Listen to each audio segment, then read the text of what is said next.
realmente no tema que ele vai. Muito grande, muito obrigado e por tê-lo conosco aqui, viu? Bom, o prazer é todo, professor. Assim, para mim é realmente uma imensa honra poder estar nessa reunião da disciplina de ginecologia da Faculdade de Medicina da USP. Não sei nem o que falar, na verdade, toda essa apresentação, professor, muito gentil da sua parte.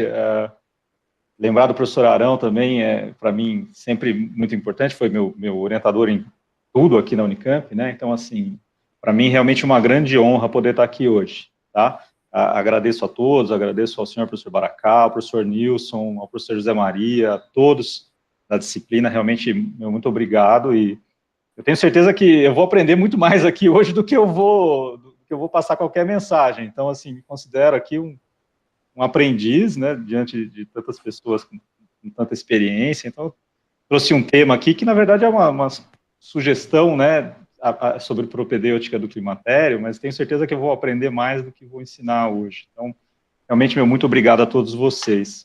Eu posso começar a apresentação, Giovana? Pode sim, professor.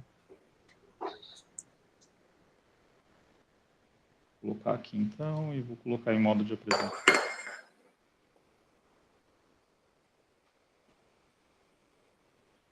Vocês estão vendo minha apresentação, só para eu confirmar? Perfeito. Então, ok. Então, assim, vamos começar, então, a conversar um pouquinho sobre propedêutica do climatério, baseada em evidências. Gostaria de começar essa aula dizendo que não é uma receita de bolo, né, sobre quais exames nós devemos ou não solicitar obrigatoriamente, ou não solicitar obrigatoriamente para uma paciente na transição menopausal no climatério, né. Isso que nós temos, eu tenho estudado, tenho escrevido alguns capítulos sobre isso, é basicamente uma sugestão, mas cada médico é soberano na sua avaliação sobre o que ou não solicitar de propedêutica complementar para sua paciente. O que nós sabemos é que na transição climatérica, a paciente ela tem uma série de necessidades de prevenção de doenças e de promoção de saúde que precisam ser supridas, né? Então, nós temos que realizar uma avaliação clínica, uma avaliação complementar, que seja voltada às suas condições de saúde, né?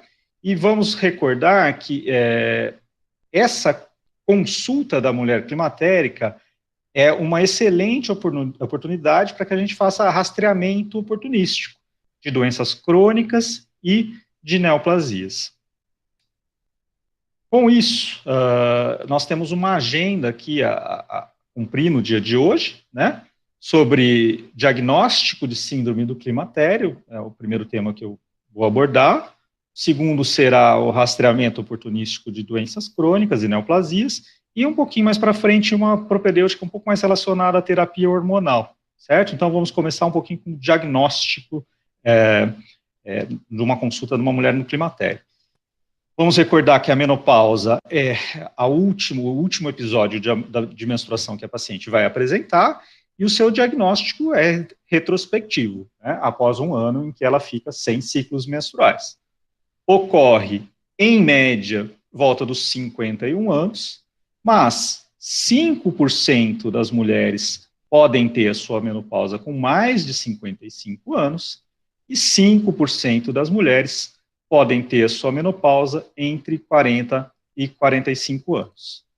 Nós sabemos que por volta dos 40 anos de idade, restam ali nos ovários da mulher por volta de 25 mil folículos primordiais. Quer dizer, ela nasce ali com um pool de folículos, esses folículos vão sofrendo atresia e por volta dos 40 anos restam 25 mil folículos primordiais. Com essa queda que ocorre, tanto na quantidade quanto na capacidade dos folículos responderem ao estímulo hipofisário, há uma queda na produção de estrogênio.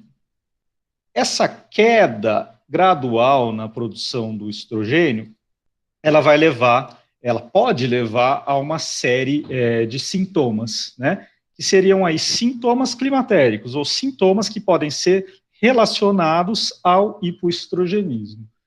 Quais desses sintomas nós podemos aí citar, né, mais detalhadamente? Nós podemos comentar sobre os fogachos, sobre alteração do ciclo menstrual, sobre, possivelmente, alguma alteração do humor que essa paciente pode apresentar durante a sua transição climatérica. Fogacho, todos nós estamos habituados a lidar com os fogachos, aqui é só uma recordação, né? Então é aquela sensação súbita de calor na região da face, do pescoço, do tórax, na região central do corpo, costuma ter curta duração, levando aí a um aumento na frequência cardíaca, entre 7 a 15 batimentos por minuto. Pode cursar também com vasodilatação, um aumento da temperatura cutânea e de sudorese. Se esse episódio de fogacho ocorre no período noturno, mais especificamente durante as madrugadas, essa paciente pode apresentar insônia. Por quê? Pode haver uma demora de até 30 minutos para que a temperatura corporal volte a se normalizar. Então, fogachos que ocorrem frequentemente no período do sono da paciente podem diminuir sensivelmente a qualidade de vida dessa mulher. Um outro aspecto do hipoestrogenismo que leva à sintomatologia na mulher climatérica, né, são as alterações menstruais. Vamos tentar entender aqui aquela alteração menstrual mais precoce, né, na mulher que começa a envelhecer. Esse estudo é um estudo bem interessante, onde os autores fizeram comparação de diversos hormônios, separaram essas mulheres num grupo de mulheres que eles consideraram um pouquinho mais velhas, ali entre 35 e 46 anos, representadas em laranja, e um grupo de mulheres um pouquinho mais novas, entre 20 e 34 anos, representadas em azul. Vejam que o primeiro hormônio que eu gostaria de destacar aqui é a inibina B. Então, por volta dos 35 anos, a partir dos 35 anos, as mulheres podem secretar menos inibina B em comparação às mulheres um pouquinho mais jovens. Com uma menor concentração sérica de inibina B, as mulheres um pouquinho mais velhas têm um aumento na secreção de FSH, né? Esse aumento na concentração e na secreção do FSH leva a uma maior concentração de estradiol no início do ciclo dessas mulheres um pouco mais velhas. Entretanto, a progesterona fica um pouquinho diminuída. Com isso, aproximadamente aos 40 anos de idade, os ciclos menstruais eles podem começar a encurtar. Na sequência dos anos, os anos vão passando, mas essas mulheres ainda fazem ciclos ovulatórios. Entretanto, com o passar dos anos, elas passam a fazer episódios frequentes de anovulação. Com a anovulação, a ausência de corpo lúteo, estímulo estrogênico prolongado, uma proliferação endometrial excessiva que leva à instabilidade desse endométrio e um sangramento irregular. A paciente passa a ter ciclos longos e com volume de fluxo variável. Então, esse é o histórico da alteração menstrual, que é tipicamente ligada ao envelhecimento, né, à diminuição da reserva ovariana na mulher que envelhece na transição climatérica. Além dessas alterações menstruais, as pacientes podem ter também alterações do humor. Vejam aqui dados do estudo SWAN, né, que foi o Study of Women's Health Across the Nation, um estudo grande nos Estados Unidos, uma grande coorte, que avaliou essas mulheres aí entre 42 e 52 anos. O que os autores observaram? Que durante o período de perimenopausa, as pacientes têm, sim, uma maior prevalência de nervosismo, maior prevalência de irritabilidade, desânimo e disforia.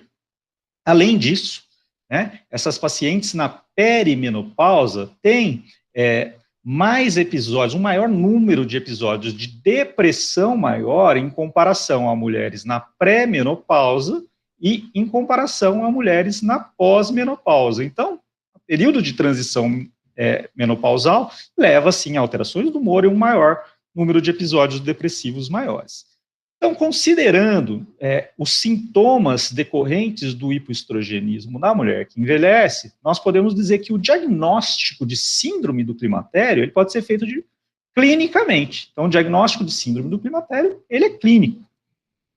Se eu tiver uma paciente que tenha uma faixa etária esperada, ou seja, acima dos 45 anos, se ela tiver queixas sugestivas de hipoestrogenismo, se na minha anamnese eu considero que aquelas queixas dela são compatíveis com o hipoestrogenismo, como nós comentamos há pouco, eu posso fazer o diagnóstico de síndrome do climatério.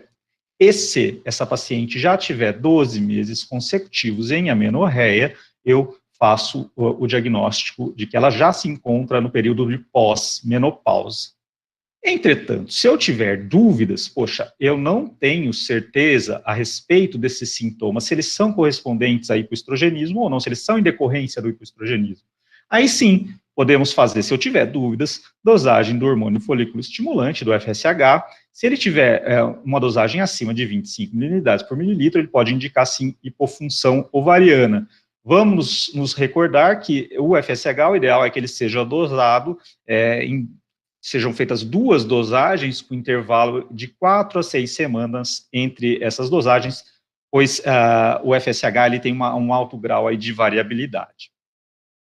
Naquelas pacientes que têm idade inferior a 45 anos, o que se orienta é que seja realizada uma propedêutica completa para a amenorreia secundária, né, incluindo anamnese completa, exame físico. Lembrar que se essa paciente não fizer uso de um método anticoncepcional confiável, eu devo dosar também o beta-HCG, né? Além disso, dosar FSH e estradiol para avaliar a reserva ovariana dessa paciente e lembrar de outras causas de amenorreia secundária, como fazer uma dosagem de prolactina, avaliar a função tiroidiana com TSH, avaliar a dosagem de testosterona total e 17-hidroxiprogesterona para descartar outras causas de anovulação. Não podemos nos esquecer também de que nós temos que fazer o diagnóstico de atrofia urogenital. Vamos nos recordar que em 2014, todas as consequências do hipoestrogenismo sobre a mucosa urogenital passaram a ser aí classificadas numa síndrome abrangente, que é a síndrome geniturinária da menopausa, né, que corresponde àqueles sintomas, àqueles sinais do hipoestrogenismo sobre a mucosa vaginal e urogenital. A síndrome geniturinária da menopausa, de uma maneira diferente dos fogachos, os fogachos eles costumam ter um pico na perimenopausa e tem uma tendência de diminuir ao longo do tempo. A síndrome geniturinária da menopausa, não. Ela é uma condição progressiva, né? Ela tende a piorar ao longo do tempo. E ela é uma condição que afeta a sexualidade e que afeta a qualidade de vida. Então, ela precisa ser diagnosticada. Vejam aqui dados de um estudo interessante, né, que foi o estudo VIVA. Eles fizeram um inquérito telefônico com mulheres que apresentavam sinais e sintomas de síndrome geniturinária da menopausa. 80% dessas mulheres relataram piora da qualidade de vida em decorrência desses sintomas. 75% delas relataram piora da sua vida sexual. 68% se sentiam menos atraentes e 36% se sentiam velhas em decorrência desses sintomas. Entretanto, dados subsequentes de um outro estudo, que foi o estudo REVIVE, nos relatou que 7% apenas dessas mulheres diziam que o médico havia perguntado sobre algum desses sintomas de síndrome geniturinária da menopausa. Então vejam que a minoria dos médicos perguntam ativamente sobre isso, e essas pacientes podem sentir vergonha de relatar esses sintomas, elas podem não se queixar disso para os seus médicos. Portanto, para que nós façamos o diagnóstico adequado de síndrome geniturinária da menopausa, nós temos que ser proativos. Nós temos que realizar um questionamento dirigido a respeito de secura vaginal, a respeito de irritação, ardor local, dispareunia de profundidade ou dispareunia de penetração e leucorreia. Eu tenho que fazer um questionamento dirigido. Além disso, eu tenho que fazer um exame físico dirigido, né? Observar aquela mucosa friável, com petequias, com ulcerações, observar que essa paciente pode ter uma diminuição, um estreitamento do seu canal vaginal, ela pode ter um sangramento fácil e uma contração do introito, especialmente na ausência de atividade sexual. Então, temos que ser proativos no diagnóstico de síndrome geniturinária da menopausa. Bom, comentamos então a respeito de diagnóstico de síndrome do climatério e de síndrome geniturinária da menopausa. Vamos comentar então um pouquinho sobre rastreamento oportunístico. Eu gostaria de começar recordando, né, aquele conceito do que é rastrear. Rastrear é diferente de investigar sintomas. Eu vou estar fazendo rastreamento quando eu solicitar um exame complementar por uma paciente que não tem queixas, ou seja, ela não tem nenhuma queixa, eu peço um exame complementar, portanto, eu considero que esse exame complementar é benéfico para a minha paciente, ele vai fazer mais bem do que mal, possivelmente. Então, por isso que eu faço esse rastreamento. Isso é diferente de investigar sintomas, né? Então, quais condições que são passíveis aí de rastreamento? Algumas condições que são passíveis de rastreamento numa consulta de uma mulher na transição menopausal. Podemos comentar sobre doença cardiovascular, sobre câncer ginecológico, câncer coloretal, osteoporose e doenças sexualmente transmissíveis. Falar um pouquinho mais sobre doença cardiovascular. A doença cardiovascular, nós não costumamos rastrear já a doença estabelecida.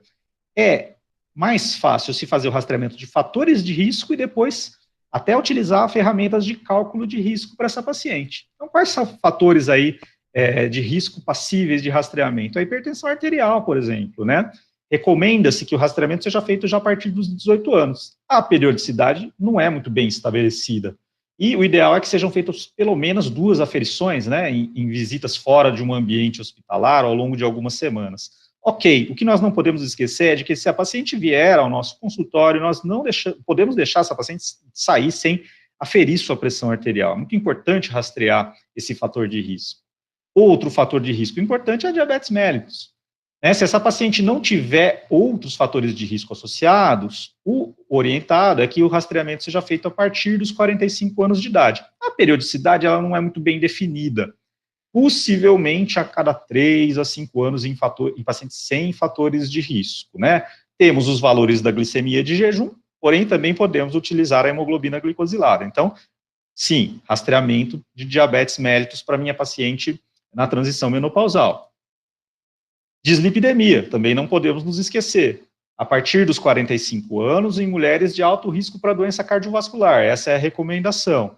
Os intervalos de rastreamento sugeridos são a cada 4, 6 anos, mas para paciente com exames normais. Lembrar que cada paciente é uma paciente, ela pode ser individualizada. Se você considera que esse intervalo tem que ser menor, ok. A idade para interromper o rastreamento não é muito bem definida. Outro fator de risco, obesidade. Cálculo do IMC durante visitas aos serviços de saúde. E lembrar que se o IMC estiver alterado, eu tenho que orientar algum tipo de intervenção comportamental, aconselhar dieta, aconselhar exercício físico e também recordar da aferição da circunferência da cintura. Se ela estiver acima de 88 centímetros, essa paciente pode sim ter maior risco cardiovascular. A gente termina os fatores de risco com o tabagismo, né? Não se esquecer de questionar a respeito de hábitos tabágicos. Existe a abordagem 5A, sobre abordar, aconselhar o abandono, avaliar se essa paciente tem disposição em parar ou não, assisti-la a parar e arranjar condições para o segmento e suporte da paciente. Então, é importante lembrar do tabagismo. Gente. Considerando todos esses fatores de risco sobre os quais eu falei, nós podemos até existem diversas ferramentas de cálculo de risco cardiovascular para essa paciente que podem ser utilizadas. Vou comentar um pouquinho mais especificamente sobre tumores malignos ginecológicos. Quais deles são passíveis de rastreamento? Né? Vamos lembrar da neoplasia maligna de mama e do câncer de colo uterino. Vamos recordar que a mamografia ela é o único exame de imagem que é capaz de reduzir a mortalidade por câncer de mama. Em mulheres com mamas densas, a ultrassonografia ela deve ser considerada como método complementar à mamografia de rastreamento, mas não como único método de rastreamento. Então, não adianta apenas fazer ultrassom. O ultrassom é, sim, um método complementar à mamografia quando a paciente apresenta mamas densas. É de conhecimento de todos que há uma divergência nas orientações sobre quem deve ser submetido a rastreamento para câncer de mama, sobre a frequência de rastreamento.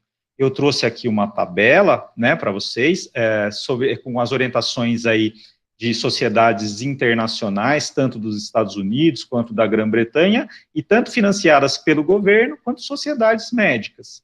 Aqui no Brasil, nós temos 2 orientações básicas, né, uma da Sociedade Brasileira de Mastologia, da FEBRASGO e do Colégio Brasileiro de Radiologia, e uma do Ministério da Saúde. Segundo a FEBRASGO, né, a idade de início para rastreamento de câncer de mama seria aos 40 anos, para mulheres de risco habitual, uma periodicidade anual, e esse rastreamento ele deveria ser interrompido apenas quando a paciente tivesse uma expectativa de vida menor a 7 anos, ou quando não houvesse condições clínicas, um diagnóstico ou mesmo um tratamento de um exame alterado. E quanto ao rastreamento do câncer do colo do útero, né, a última diretriz que nós temos é a de 2016, do INCA, que orienta que o início deve ser feito, o início do rastreamento é aos 25 anos de idade. Após 2 citologias negativas, essa paciente vai poder iniciar aí, após 2 citologias negativas com intervalo anual, ela vai passar a fazer Papa Nicolau, citologia oncótica, a cada 3 anos. O rastreamento seria recomendado até os 64 anos de idade, se essa paciente tiver 2 exames negativos consecutivos nos últimos 5 anos. Se a paciente tiver mais do que 64 anos de idade e nunca tiver feito o rastreamento, ela deve fazer 2 exames com intervalo entre 1 a 3 anos entre cada um deles, e se ambos forem negativos, aí sim ela pode parar o rastreamento. Para aquela paciente que fez uma esterectomia total por doença benigna, não há indicação de se continuar o rastreamento. Aqui eu gostaria de fazer um porém sobre o rastreamento do câncer do colo uterino, que é o seguinte, né, realizar Papa Nicolau, citologia oncótica, não é a mesma coisa do que realizar exame ginecológico. Isso às vezes é confundido, né, as pessoas podem confundir essa orientação. Não é porque ela possa não ter mais indicação de se colher citologia oncótica que ela não deve ser submetida ao exame ginecológico, né. Se a minha paciente procurou meu consultório, procurou o meu serviço para fazer um acompanhamento ginecológico, ela deve ser, sim, submetida ao exame clínico ginecológico, até para ser feito o diagnóstico de síndrome geniturinária da menopausa. Então, nós não podemos confundir essas 2 condições. Então, não é porque ela não necessariamente tem necessidade de colher citologia oncótica que ela não deva ser examinada. Eu vou fazer aqui alguns minutos sobre uma condição muito questionada, que é a respeito da solicitação de ultrassom transvaginal para mulheres assintomáticas, né, para paciente que não tenha queixa alguma, né. Se eu solicitar ultrassom transvaginal para uma paciente que não tem nenhuma queixa, eu vou estar fazendo o rastreamento. O que eu posso rastrear com um ultrassom transvaginal? Poxa, eu posso rastrear tumores de ovário e posso rastrear possivelmente tumores de endométrio, perinos, certo? Então, será que é importante, será que vale a pena rastrear câncer de ovário? Eu trouxe aqui resultados de alguns estudos. Esse foi um estudo muito grande, publicado no Lancet, o estudo que se chamou UKCTOCS. Resumidamente, os autores randomizaram 202.638 mulheres com idade entre 50 a 74 anos para se fazer rastreamento de câncer de ovário ou com ultrassom transvaginal anual, ou com um esquema que eles denominaram de multimodal, que eu vou explicar daqui a pouquinho, ou elas simplesmente faziam cuidados usuais, ou seja, elas só eram investigadas com propedêutica complementar se apresentassem sintomas. E o que era esse esquema multimodal? Eles utilizavam o CA-125 analisado através de um algoritmo. Se esse algoritmo fosse normal, a paciente apenas fazia CA-125 anual. Se o algoritmo fosse alterado, fosse intermediário, eles faziam um novo CA-125 em 3 meses. Se ele fosse elevado, aí sim ela faria CA-125 novamente e um ultrassom transvaginal em 6 semanas. Esse é o gráfico final que resume aí os resultados desse estudo. Vejam, a incidência, a mortalidade cumulativa por câncer de ovário, aqui os anos de acompanhamento do estudo, em azul as mulheres que não fizeram rastreamento, em verde as que fizeram apenas com ultrassom e em vermelho as com esquema multimodal. Vejam, não houve diferença significativa na mortalidade por câncer de ovário nessas pacientes. Então, esse estudo não nos mostrou efeitos benéficos do rastreamento do câncer de ovário. Um outro estudo semelhante sobre rastreamento de câncer de ovário foi o estudo PLCO. Também, resumidamente, os autores randomizaram 78.216 mulheres com idade entre 55 a 74 anos para fazerem ou CA-125 mais ultrassom transvaginal anual, ou terem apenas cuidados usuais. Esse é o gráfico final do estudo, em vermelho as mulheres que fizeram rastreamento, em tracejado as que não fizeram rastreamento, e o número de mortes por câncer de ovário. Vejam, também não houve diferenças significativas na mortalidade por câncer de ovário. Mas aí nós podemos falar, poxa, mas não houve diferença na mortalidade, não houve benefício, mas também malefício não há, né? Bom, há questionamentos sobre isso. Vejam aqui resultados do PLCO, né? O estudo PLCO, que é esse último que eu acabei de mostrar, ele teve 3.285 falsos positivos. Dentre esses falsos positivos, 1.080 foram submetidos a cirurgias. Dentre essas cirurgias, 33% de oforectomias. Dentre essas cirurgias, ocorreram 222 complicações, ou seja, complicações consideradas sérias, uma taxa de 20 complicações para cada 100 cirurgias, em decorrência do rastreamento do câncer de ovário. Então, pode sim haver efeitos não interessantes do rastreamento do câncer de ovário. E quanto ao rastreamento do câncer de endométrio, será que ele não é possível? Então, trouxe aqui dados para pensarmos sobre isso. Esses números são a prevalência de câncer de endométrio em mulheres assintomáticas na pós-menopausa. Faltou uma porcentagem aqui, vocês me desculpem, então é em torno de 0,62% a prevalência de câncer de endométrio em mulheres assintomáticas na pós-menopausa. Qual é a chance, né, de eu ter um evento adverso durante um procedimento propedêutico para esclarecimento de um espessamento endometrial ou alguma alteração ecográfica, né? Então, por exemplo, uma curetagem ou uma esteroscopia. Eu posso ter uma taxa de perfurações uterinas, lacerações cervicais ou complicações na anestesia em torno de 1,3% a 3,6% dos casos. Então, vejam que o número maior do que a real prevalência de câncer de endométrio na população assintomática. Então, talvez não seja interessante.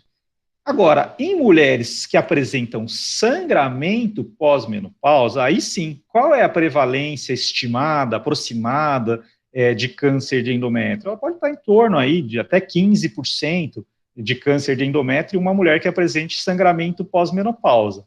Nessa paciente, sim, a realização de um ultrassom transvaginal que me mostre uma linha de endométrio menor ou igual a 4 milímetros é muito esclarecedor, pois a prevalência de câncer de endométrio nessa paciente, mesmo apresentando sangramento pós-menopausa, mas que apresente uma linha de endométrio fina, a prevalência volta a ser de 1%. Né? Então, muito provavelmente é a paciente que apresenta sangramento por atrofia endometrial.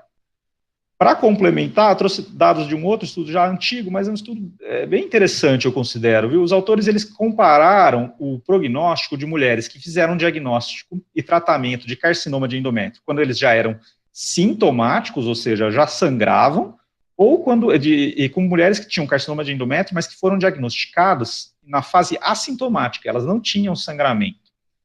O que eles observaram?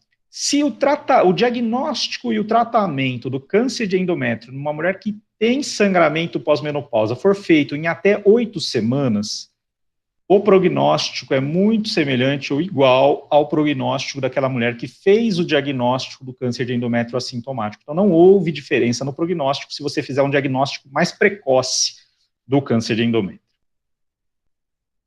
Vamos comentar um pouquinho sobre câncer coloretal. Não devo me estender nessa parte. Eu trouxe aqui uma tabela que faz aí a orientação sobre rastreamento de câncer coloretal, tanto do Ministério da Saúde quanto da Sociedade Brasileira de Endoscopia Digestiva. Então, segundo o Ministério da Saúde, a população a ser rastreada são as mulheres com risco habitual entre os 50 e os 75 anos de idade. Já a Sociedade Brasileira de Endoscopia Digestiva, ela nos orienta que a partir dos 50 anos, né, eu inicio o rastreamento e faço esse rastreamento até quando a expectativa de vida for inferior aos benefícios do método, ou seja, menor do que 10 anos de expectativa de vida. O método de rastreamento mais orientado é a colonoscopia. Em casos em que ela não estiver disponível, o sangue oculto nas fezes pode ser utilizado, mas vamos recordar que ele pode ter uma alta taxa de falsos positivos. Vamos falar um pouquinho sobre osteoporose. Vamos recordar que a osteoporose ela é uma doença que não tem manifestações clínicas até que ocorra uma fratura, geralmente. Então, a anamnese pode não nos dar dados muito objetivos sobre a osteoporose. O diagnóstico, ele pode ser feito tanto por densitometria óssea ou na ocorrência de uma fratura por fragilidade óssea. Vamos desenvolver melhor o tema. Se eu tiver uma osteoporose pós-menopausa, como eu posso fazer um diagnóstico? Ou com um T-score menor ou igual a menos 2,5, através de uma densitometria óssea, ou uma fratura por fragilidade óssea. Então, para quem que eu tenho que solicitar a densitometria óssea? Estudos mostram que vale a pena se solicitar a densitometria óssea para todas as mulheres com idade igual ou superior a 65 anos. Mas e aquela paciente que está na pós-menopausa, mas não tem ainda 65 anos? Para essa paciente na pós-menopausa, se ela tiver pelo menos um fator de risco, também é interessante, é benéfico se fazer uma densitometria óssea. Quais seriam alguns desses fatores de risco? Aquela paciente que já teve uma fratura por fragilidade óssea prévia, aquela paciente que faz uso de corticoide em dose superior a 5 mg de prednisona dia por período superior a 3 meses, aquela que apresenta pais com antecedente de fratura de quadril, aquela paciente com baixo peso, tabagista, etilista de mais de 3 unidades de álcool por dia, aquela paciente que apresente artrite reumatoide, menopausa antes dos 45 anos de idade ou alguma outra causa de osteoporose secundária. Aqui apenas a classificação da densitometria, não vou me alongar nessa parte. Uma questão sempre muito feita, né, é sobre a periodicidade da realização da densitometria. Uma vez que eu já fiz essa densitometria, se eu tiver uma paciente com osteopenia, qual é a periodicidade de realização desse exame? Alguns estudos mostram, né, e alguns autores nos relatam que se eu tiver um T-score entre menos 2 e menos 2,5 ou fatores de risco, eu posso fazer a densitometria sempre a cada 2 anos. Se eu tiver um T-score entre menos 1,5 e menos 1,9 numa paciente sem fatores de risco, eu posso fazer essa densitometria a cada 3 a 5 anos.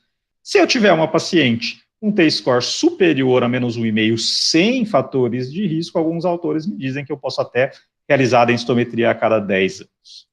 Quanto à fratura por fragilidade óssea, vamos lembrar que são aquelas fraturas que ocorrem espontaneamente, né, ou na vigência de um trauma menor. Os locais mais comuns são a coluna tóraco-lombar, o quadril e o punho. Lembrar que crânio, coluna cervical, mãos, pés e tornozelos não são geralmente fraturas por fragilidade óssea. A fratura vertebral, ela é a manifestação clínica, então, mais comum da osteoporose, né, uma fratura por fragilidade óssea. Entretanto, 2/3 delas são assintomáticas, os pacientes podem simplesmente não ter nenhum sintoma. Se ela for ter sintoma, esse sintoma pode ser uma perda de altura ou cifose. Então, se essa fratura pode ser assintomática, como eu vou fazer o diagnóstico? Através de uma radiografia. Então, quando solicitar essa radiografia?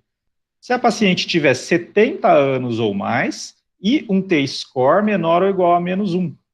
Se ela tiver entre 65 e 69 anos, com um T-score menor ou igual a menos 1,5. Se ela tiver fratura por trauma de baixo impacto após 50 anos, se ela tiver uma perda de estatura histórica maior ou igual a 4 centímetros, ou seja, desde o pico de altura que ela teve na juventude até essa medida que você vai fazer na sua consulta, a perda foi maior de 4 centímetros, ela tem indicação de radiografia. Ou uma perda prospectiva, ou seja, entre as visitas que ela faz no seu consultório, essa perda for maior do que 2 centímetros, ela tem indicação da radiografia. Ou se ela fizer tratamento prolongado com corticoides. Vamos comentar um pouquinho sobre doenças sexualmente transmissíveis, infecções sexualmente transmissíveis. As infecções sexualmente transmissíveis no climatério, elas não devem ser subestimadas, né? Por quê? O tratamento para disfunção erétil é cada vez mais acessível e esse fato, aliado à alta prevalência de síndrome geniturinária da menopausa não diagnosticada, não tratada, que pode levar a uma maior frequência de sangramento no ato sexual, isso tudo pode concorrer para um aumento na chance da paciente adquirir infecções sexualmente transmissíveis. Portanto, é fundamental o aconselhamento comportamental, né, o uso de métodos de barreira, aí, como preservativos sempre que possível, e o rastreamento anual para clamídia, para gonorreia, para sífilis, para HIV pode ser, sim, uma boa conduta. Eu já estou finalizando aqui a minha apresentação, vou comentar um pouquinho sobre propedêutica mais relacionada a TH, que foi um tema que surgiu aí nos últimos anos, né, para que a gente pudesse desenvolver. Então, poxa, o que é uma propedêutica? O que seria uma propedêutica adequada a TH? É para aquela paciente na qual eu vou iniciar o uso de terapia hormonal, que eu já decidi que ela tem ali indicação de terapia hormonal. O que eu preciso ter de propedêutica complementar fundamental? O que seria uma propedêutica complementar fundamental? Seria aquela propedêutica que me ajude a excluir contraindicações absolutas.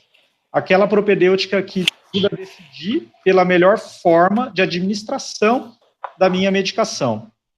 Né? Então, esses exames podem me ajudar muito na condução da minha TH. Então, excluir a absoluta e decidir pela melhor forma de administração. Antes da terapia hormonal, é fundamental uma avaliação clínica.